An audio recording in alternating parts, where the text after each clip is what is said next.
For many sci-fi franchises, one or two galaxies are enough for establishing the setting, whether in a version of the Milky Way, another real galaxy like Andromeda, or a completely fictional one. However, some choose to expand the scope further, with Star Wars falling in between by maintaining focus within the main galaxy, but occasionally referencing those beyond it, while at the same time giving explanations for why those within the main galaxy rarely try to expand beyond it. With the Ahsoka series displaying a brand new galaxy, or at least a single planet within it, now seems like a good time to give an overview for the other galaxies far, far away.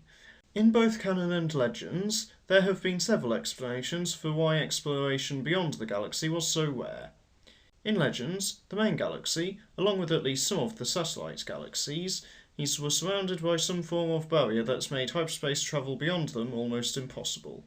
However, this barrier could still be bypassed in certain circumstances, most notably when the Yuuzhan Vong entered the galaxy through an area of space known as Vector Prime and the very north of the galaxy.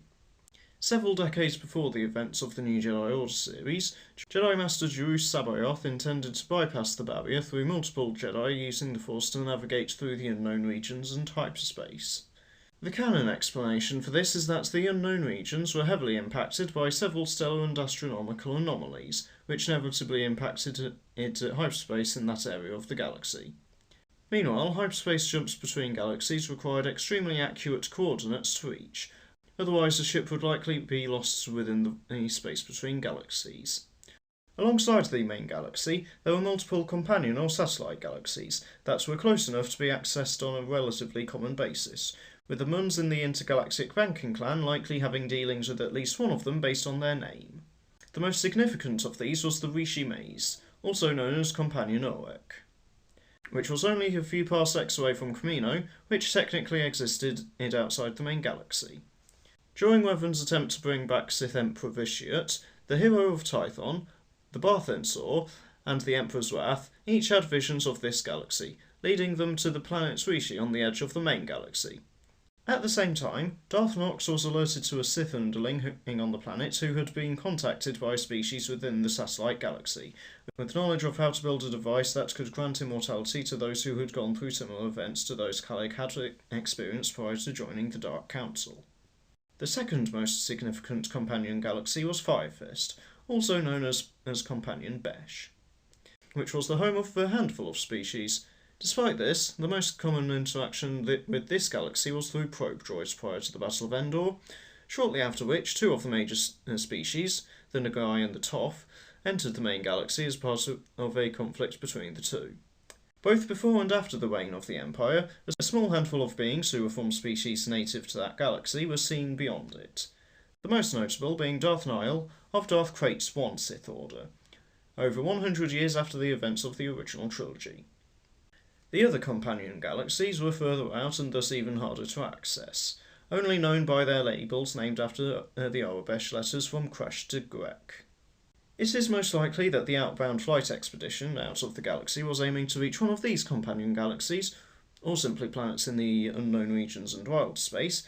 given how most involved with the project expected to reach their destination within a single lifetime. The most recent galaxy appeared in the Ahsoka series. As yet unnamed, this galaxy has been shown to require enhanced hyperspace systems and precise calculations to reach through technological means. After the events of Rebels Season 4, Thrawn became stranded in this galaxy, but was able to repair the Chimera enough for it to be used during his exile.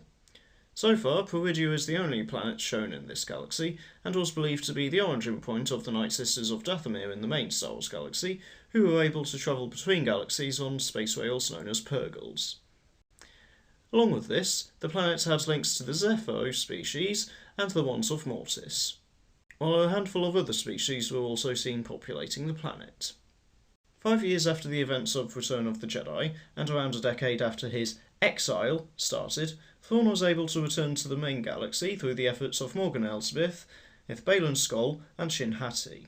with Ezra managing to hide on the Chimera until Thrawn reached the main galaxy, and returning to the Rebellion/New Republic. As of the last episode of the Ahsoka series, all of the main characters who had been in episode 1 remain stuck in this new galaxy, which likely means that we'll be seeing more of it in future content. Although, given how dangerous making new hyperspace routes can be, it's likely stories will remain on Peridia, following what Baylan was seeking at the end of the series. The most well-known example of an extragalactic species in Star Wars was the Yuuzhan Vong. Their galaxy of origin was an unknown distance from the main galaxy, but the Vong were forced to abandon it after a conflict they fought against all forms of technology,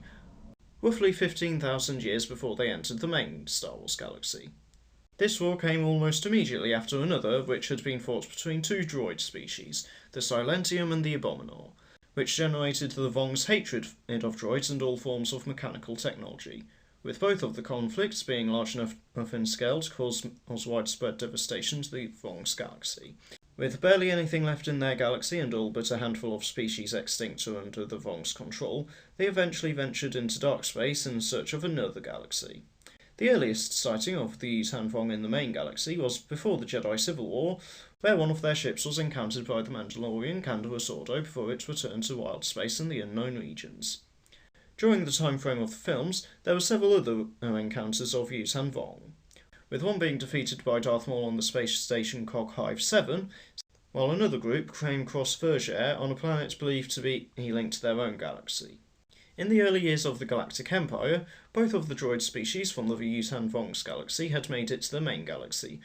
Finally, a version of our galaxy presumably exists in the Star Wars universe due to the phrasing of a galaxy far, far away. However, Earth might be much closer to the Star Wars galaxy than that line implies, as a handful of legend sources, mostly as jokes, have referenced Earth offhandedly, and at least one source that was in depth enough to give an actual sector that's an equivalent to it and the solar system, known as the Earth system, exist within, placing it here in the Star Wars galaxy, in the Outer Rim, which is less remote than I expected for such a reference. However, since the only time any of the other planets in the system were seen was in the non-canon Star Wars Indiana Jones crossover from Star Wars Tales, which featured Mars, Jupiter and Saturn, it can be argued that this planet was a completely separate one that happened to share the same name. Unlike time travel, I think that exploring other galaxies has more potential for the Star Wars universe in ways that wouldn't cause catastrophic implications. However, there is still plenty to explore or revisit in the main Star Wars galaxy without making a desperate rush to expand beyond it. Especially as how Peridia in the Ahsoka series just looks like it could have been a planet in the main galaxy were it not for plot reasons. Along with that, I feel that the ending of the Ahsoka series just feels like a way to move the characters away from the events of the sequel trilogy while still keeping them actively tied to events.